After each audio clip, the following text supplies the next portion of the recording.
Welcome to the Consulting Success Podcast. I'm your host, Michael Zapersky. In this podcast, we'll dive deep into the world of elite consultants, where you'll learn the strategies, tactics, and mindset to grow a highly profitable and successful consulting business. Hey everyone, it's Michael Zapersky, and today I'm here with Kim Silvers. Kim, welcome. Hi, thank you, Michael. So Kim, you're an expert in HR management and policy and training. You've been in HR since 1985, I believe. How did you get into HR? Well, HR was actually long before it was called HR. That was my major in college. At the time, it was called Manpower and Industrial Relations. Wow, that's an exciting name. It is, yeah. And back in the day, that was mostly about labor relations and union labor management issues. So I have been in HR in a corporate setting for 20 years and almost 20 years in my own consulting business. So I've worked in lots of different industries, but it's always been around HR. Yeah. So I noticed, I guess I had written down about 18 years ago, you started your firm Silvers HR. So I guess, 18 to 20 years or so. But what was the reason that you left the corporate world to start your own consulting business? Well, because I had worked in always really large companies, many of those publicly held companies, there's lots of visibility. I'd worked my way up the ladder, and I just found after so many years, I was pretty burned out on the corporate politics. Quite frankly, the big lady clothes and the big lady shoes wore me out as well. And I had done a lot of M&A work over those years, and I was involved in about a dozen mergers or acquisitions. And in the first 11, I was always with the bigger fish. And on number 12, we were the little fish, and someone else came in and bought our company. I tell you, it's really not very fun to be a little fish. So when we finished that, I decided that I would take what I called my midlife crisis sabbatical. And I took a year off and really didn't know what I would do on the other side of it. But I learned a lot of things about myself in my sabbatical, and I decided to hang my own shingle at the end of that. And so in 2001, I started this business by myself. I was just going to be an HR nerd and wait for people to call me on the phone and give me business. All right, I want to come back to that. So tell me about the sabbatical, first of all. What did you do during that year plus of sabbatical time? Well, the good news is that we were building a home at the time. And so we agreed that I would take on the project management of building the house. And so I had lots to do during that, probably the first 9 or 10 months of that project. And then the house was done and I'm in it. We don't have children, but we have a dog. The dog and I are like this, and we're pretty tight. And it became apparent to me that I really need to have a purpose. I need things to do. And my purpose is to walk the dog. That's not enough. So I never, ever considered that I would have my own business when I was in corporate. Selling and business development is not a strong suit or a comfort level in my mind. And so it never occurred to me. So that was the sit in the den and wait for people to call and offer me work. And that didn't last very long, but it was the start of what happened. So, tell us, what happened? You're sitting there, you're waiting for the phone to ring, and does it ring? Or how did things play out for you in the early days? Well, initially it rang with someone I worked with in the corporate world, and he wanted somebody to do some project management work. And in the early days, I would take any work that came through. My stance was this way broad, and you can't see that on the screen, but it was way broad. And so it was probably about a year and a half into it before I decided I needed to start narrowing the scope of what I was really good at, really comfortable doing. And Sacramento, California is where I'm from, and it's a relatively small town. So I started attending Chamber of Commerce meetings. I've had about a blue zillion chicken lunches and dinners and, everything for breakfast. So I just started getting out and getting known. And what I discovered is that the people I hung with in my corporate days in big corporations are not the people I was going to get consulting business from here. And the small business community is primarily where we focus. And that's a whole different community. So I had to start out. I did a lot of speaking gigs. And I recognized pretty quickly that if I had a speaking gig, I got a client. And, eventually, and still to this day, I have a targeted number of speaking gigs a year that I want to do to new audiences in order to continue our brand. So that's kind of how it started. And I will tell you that the first 3 years of this, it's a good thing I didn't have to make the house payment solo. The revenue ebbs and flows and that, but I have a very supportive spouse and, it worked out. Can you tell us, how did that revenue look in terms of the first 3 years? You're saying it wasn't growing at the rate maybe that you were hoping, but were you seeing growth year 1 to year 2 to year 3? And what did that look like for you? So the first year, and I won't get into too many details on revenue, but I think the first year I made about $13,000. So there wasn't much there. And we have, fortunately for the last 18 years, always been up year over year. We never had a downturn in the Great Recession. And part of that's due to an acquisition I made that really helped us stay stable. But we've always been up. So maybe it's the build it and they will come, but it worked out. Okay, got it. So you saw growth. You've now seen year over year growth. You mentioned that the initial intent or idea was just kind of sit by the phone and someone hopefully calls. Someone did call. Before we move on to more about kind of the speaking and very tactically or specifically how you actually went about doing that and how you still do that, you mentioned that someone called you. It's someone that you had worked with previously. How did they know to call you? I mean, because there's lots of people who make that transition, and I want to kind of get for them a little more information on what did you do? Did you announce, because LinkedIn wasn't available, 18 plus years ago, right? So how did people start knowing that you were now open for work and for hire? Well, one of the things I did is I kept in touch with the people I worked in corporate. I kept in touch with the HR community in this area. And, I've been a member for a very long time. So an email gave me great venue to do that. So most of my touch initially was a personal reach to say, one, how are you? And secondly, hey, just want you to know I'm out here and these are some of the things I'd like to do. So I was planting seeds just, lightly, but letting people know. I can't be in the closet about how I want to make a living. And were you sending a lot of those emails, or was it just a few? Or I wouldn't say there were a lot of emails. There were people I liked and people I wanted either to do business with or wanted to continue to have a working relationship with. And because I'd been the HR director in a large organization here, I knew a number of people and I had all their email. So it was easy to do that. So you mentioned speaking has been a big part of your business, and you were able to identify that every talk that you gave led to a new client. And that's an exciting thing to realize, right? Because then, okay, the more I talk, the more our business gets to grow. A lot of people understand that speaking can be powerful, but they don't necessarily know how to actually go about landing those speaking opportunities. You shared, Kim, that you have gone to many different events, chambers of commerce, chicken dinners, right? All that kinds of stuff. But how did you actually go about getting the first speaking opportunity? And then how did you translate that into the next 5 or 10 speaking opportunities? Well, that's a great question. So, initially, because I have done lots of teaching and I really feel like my purpose in life is to teach. So I offered some classes that I had, some of them on management skills, some of them on just general HR practices or, the legal aspects of being an employer in our great state of California. So, it started out with just informational.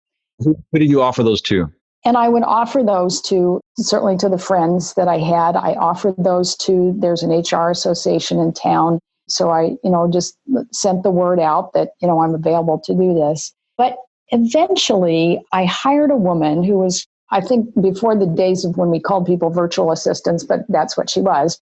I hired a woman to go find organizations that were looking for speakers in town. And, that included, because we're in the state capital, there are a lot of associations that are headquartered here. So she went and just got a laundry list of associations who all have conferences or they have quarterly meetings here and they're looking for a speaker. We went to Rotaries. We went to the Knights of Columbus. We went to Chambers of Commerce, and we created letters that did an introduction. And then she followed up on each of those letters and, did that warm introduction. So that year was a great year for me. Now, what I learned about that is that not every audience is a great audience for building business. And so, one, I needed business owners, I needed decision makers in the room. And they, quite frankly, in many cases, when these are social or fraternity type organizations, they want to be entertained. They want a tiny little bit of information and they want to be entertained. And fortunately, I like to do that. So, that was a real telling for me because initially I was all about the data for them and learned pretty quickly that it wasn't why they were there. They were there to socialize with each other, and I was a piece of that. And then, I'd find one person in the audience who, I just said something that either scared the pummies out of them or they thought it should be shared. And, I'd get a business card and we'd schedule work from there. So I love this idea that you found someone who could go out and identify these different groups, right? Speaking kind of venues for you. And then you had pre-created a letter that you mailed to the association or to the group? Yes. So initially we did a snail mail. And what was that? Was that kind of who Kim Silvers is and what you could talk about, some different like topic ideas, that kind of thing? Or was there something else in there that you felt really made it work? Well, it's funny, I'd forgotten about this, but at the time I belonged to an organization called the Institute of Management Consultants. And it was a group of mostly solo practitioners. There was a wonderful, resourceful group for me. And there were many people there who said, you have to have a one sheet.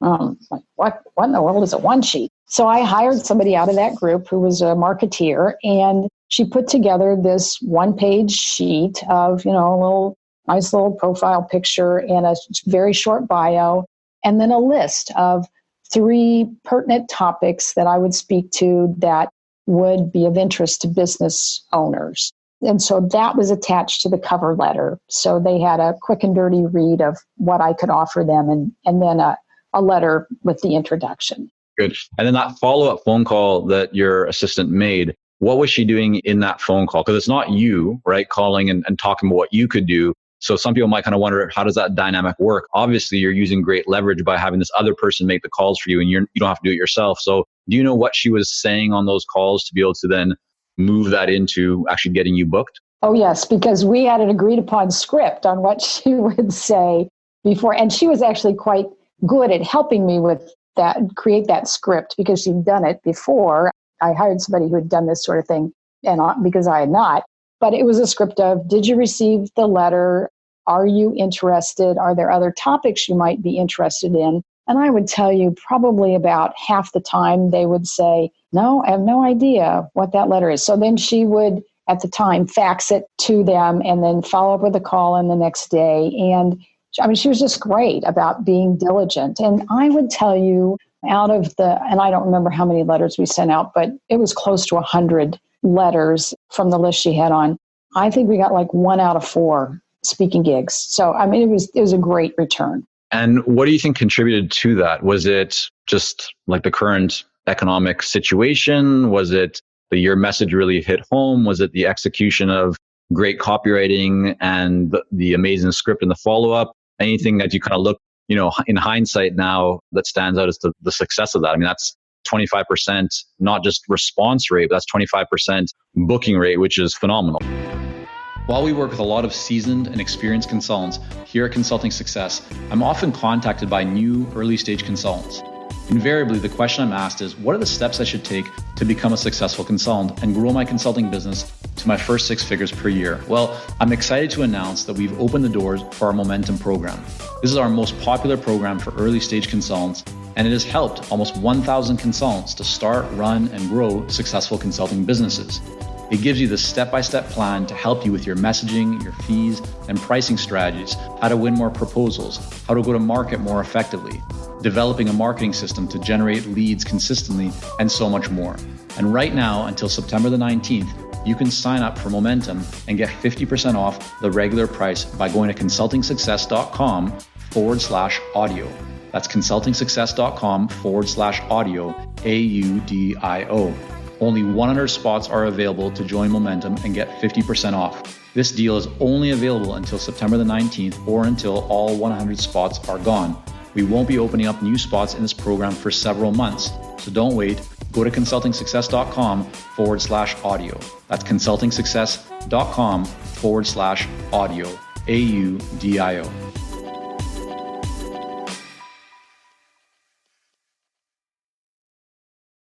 Yes, I certainly think because I had a lot of help with the marketeer on, I hope that's not a derogatory term, she's a marketing expert. Not that I know of it. Yeah, marketing person, a marketing expert, marketing consultant, something like that. Yeah. But based on her advice and consultation, I really had really targeted topics on the list of the 3 topics that I would speak to. They were tied to return on investment for employers and their HR investment. And they weren't nerdly HR things that I would think would be really interesting, but a business owner doesn't care about those things. So they just want to know how it impacts the bottom line or keep me out of court, keep me profitable, keep the doors open. So I really think that speaker one sheet was the key to getting people to actually answering the phone or going back to the fax machine and saying, yeah, I'll talk to you a bit more about this.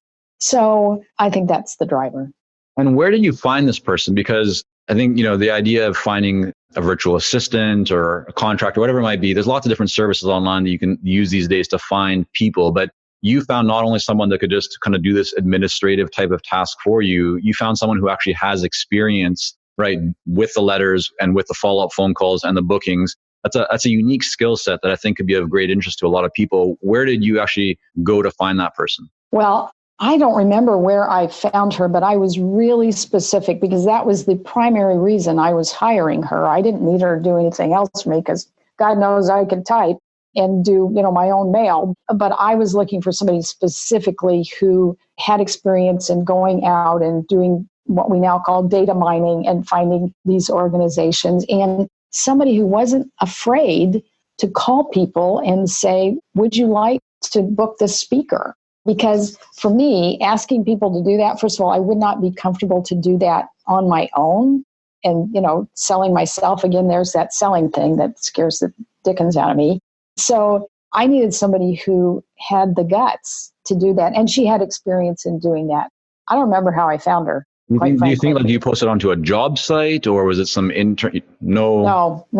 It was probably a referral through the Chamber of Commerce, but she was local because I remember passing back pieces of paper with her. Got it. Okay.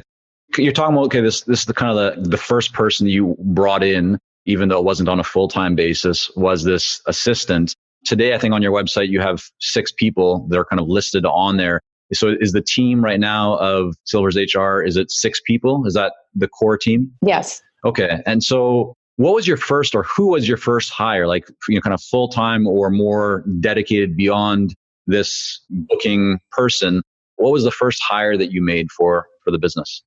So I was about a year into the business and I was getting more and more work. And it's really hard, as you know, Michael, to work and to continue to do business development.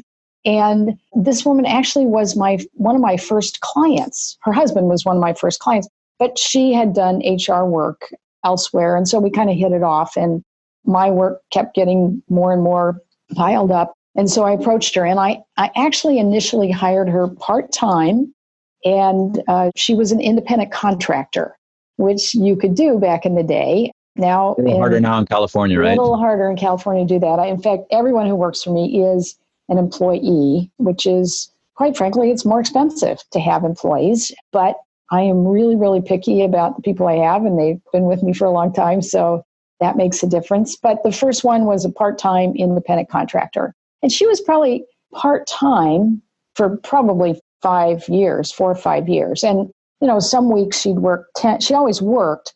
Some weeks it was 10 hours, some weeks it was 35 hours. Specifically for you? So she was doing actually direct work with the client. So whether it was creating an employee handbook, certainly may have been creating policies, dealing with employee relations situations, health benefits, whatever. She was working directly with the clients. And because she had so much experience, she could move right into that and deal with the clients directly. And so was your kind of like the strategic thinking behind that, was it, okay, bring someone in who can start to do some of the actual work on projects that then allows you to go out and do more kind of marketing and business development or more speaking? Or were you thinking something else at that time?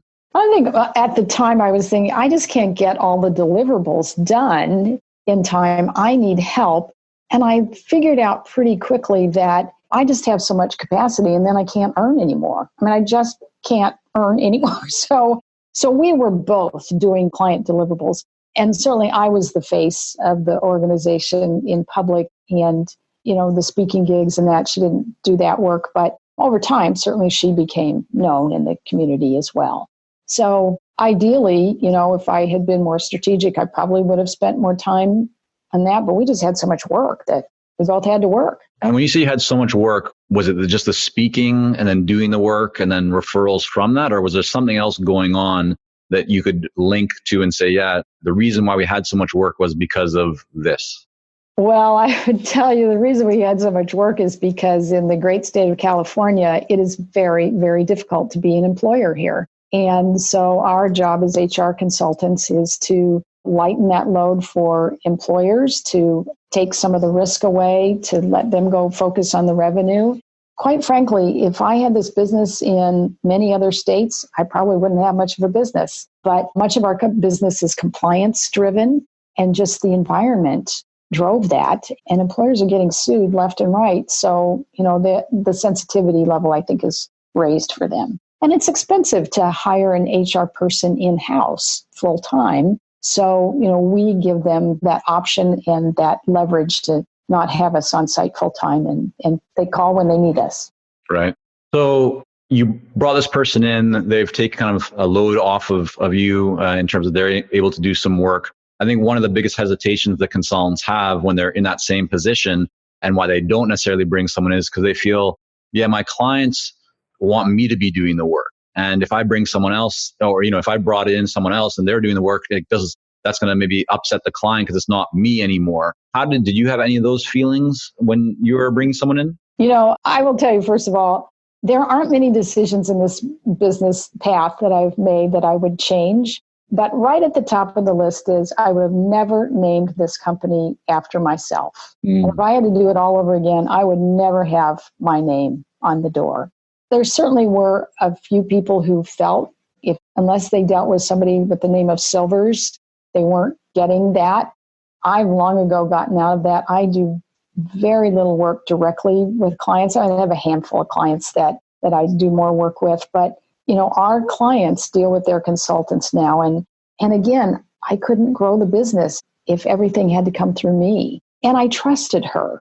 And I think that's part of it, Michael, is, if you hire people who are trained, you trust them, that deep knowledge, as a result, I pay more. I don't have 20-somethings reading off of monitors in some call center. I pay for the expertise, and so people don't need to deal with me. And I haven't been the smartest person in the room since I hired the first employee. So you're much better taken care of with somebody else. Definitely. Yeah. I mean, we work with a lot of consultants, right? Helping them to grow their businesses. And our coaching clients, one of the things we kind of talk about is when this comes up, it's say, just look at the well-known consulting firms out there or any business, any brand. And it's not very common that you'll see, for example, like the CEO of McKinsey or Deloitte or whatever going in and actually doing the client work, right? Like they couldn't have built the business if they were trying to do everything. It's not possible, right? So it's just kind of about making that leap in mindset that, yeah, you don't need to do everything yourself. And in fact, you can't. So you talked about an acquisition, and that's interesting. That wasn't kind of on my list here for us to explore, but I'd love to just hear from you a little bit about what that acquisition was, because it sounds like it was very strategic. It was something that you mentioned kind of helped you to expand maybe your offerings or continue to grow revenue even during tough economic times. So if you could just kind of give us a high level overview of like what was that acquisition, and then strategically, why did you make it?